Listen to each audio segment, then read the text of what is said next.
What family secret was finally spilled in your family?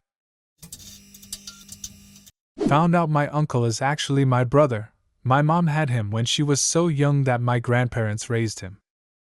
My sister cheated on her husband throughout her entire marriage to the point that all three of her kids have different biological fathers.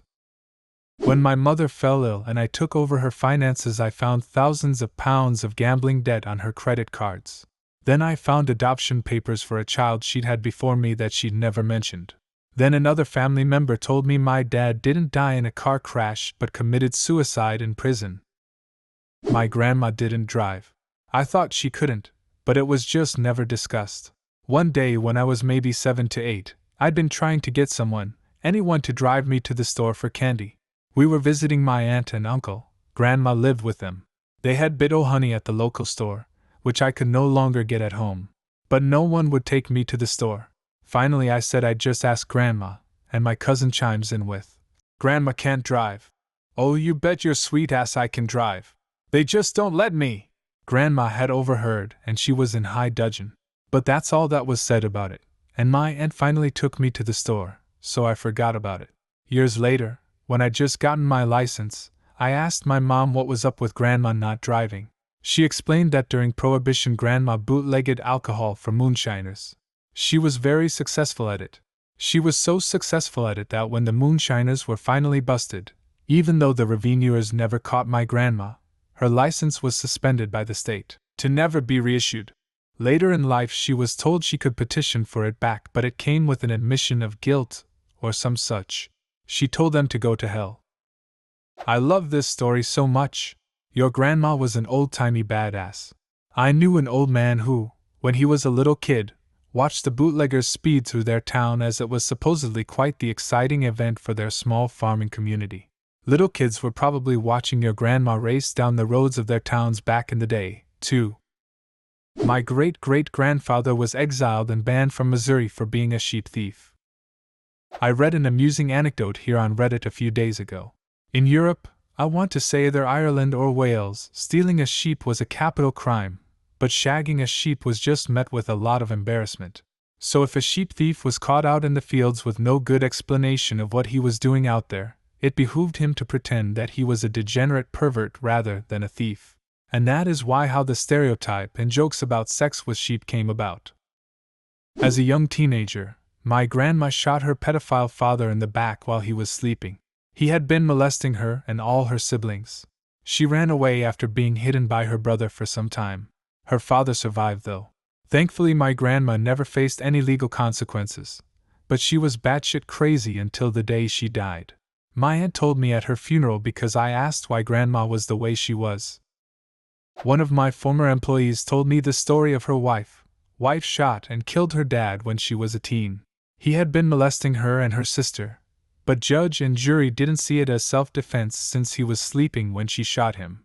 She served time in prison for the murder, but got out and had her record expunged due to various circumstances including inadequate counsel from a public defender. Then she went to law school, graduated at the top of her class, and is now a lawyer in a large metro area and does a ton of pro bono work for kids in similar situations.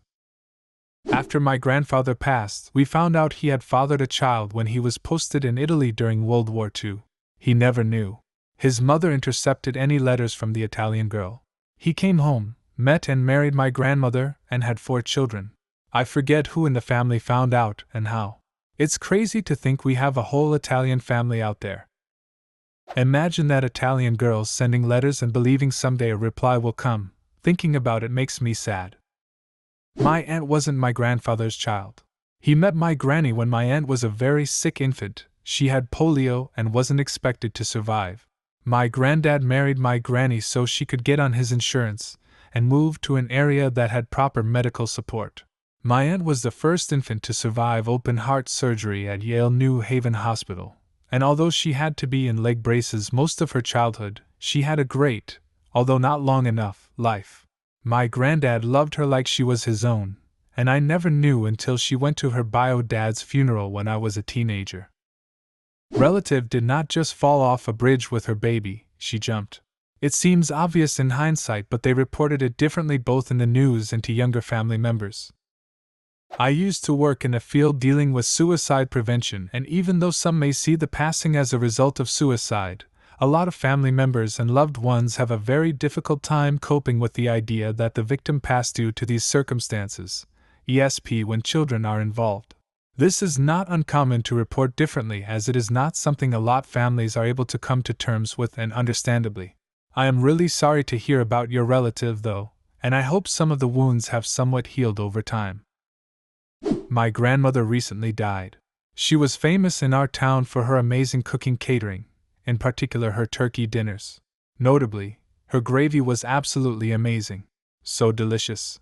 She had a heart attack several years ago, and her near-death experience convinced her to share some of her secret recipes with me, all except for her gravy recipe. When she died this spring, I was going through her pantry and found an entire bucket of KFC gravy mix. She was literally using KFC gravy mix as a base to make her incredible gravy. Huge scandal. I started having problems with my teeth.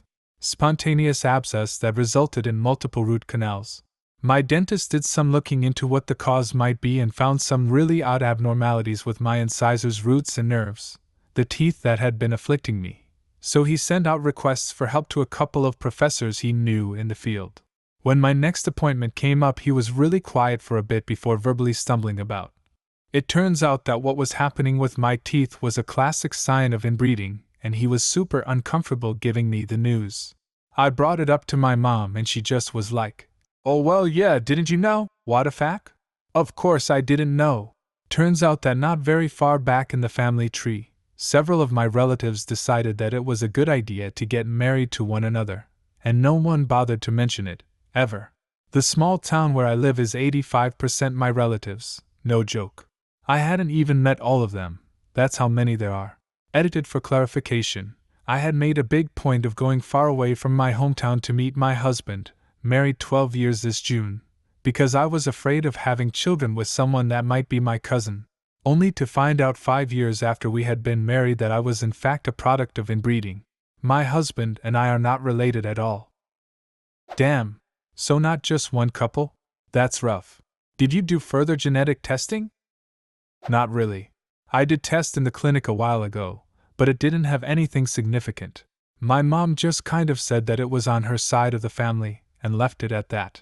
I did a lot of research about my husband's family after I found out that they came from around my area, which was crazy to me considering I went 6 hours away to go to school, where I met him. Thankfully, we are not related. That my grandfather was an atomic soldier.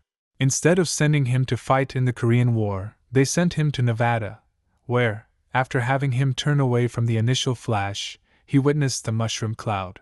After that was over, he was ordered to march to the detonation point, where he was unwittingly exposed to high amounts of radiation. Luckily for my family, my grandpa is now in his 90s, even after a few cancer scares, and the rest of us, my mom, aunt, cousins, sister, and I, are cancer-free and fairly healthy. But this is medical information that we really should have known earlier. I remember watching a documentary about sailors who were made to experience an atomic blast. They sat on the deck of a ship while it was blasted out at sea. The old man said he put his hand in front of his closed eyes to shield them but could still see the bones in his hand like an X-ray through his skin and eyelids. Then they brought those ships back to San Francisco to clean them, which was basically stripping off the paint and burying it in the ground. Still dealing with the contamination to this day. After my mom died, I found out the real story behind my parents' marriage. She came to my father's country to visit some of her relatives. Met my father, and after just 1 week she asked him to marry her so she could stay in the country. My father accepted because he had nothing else and his parents were pressing him to get married already.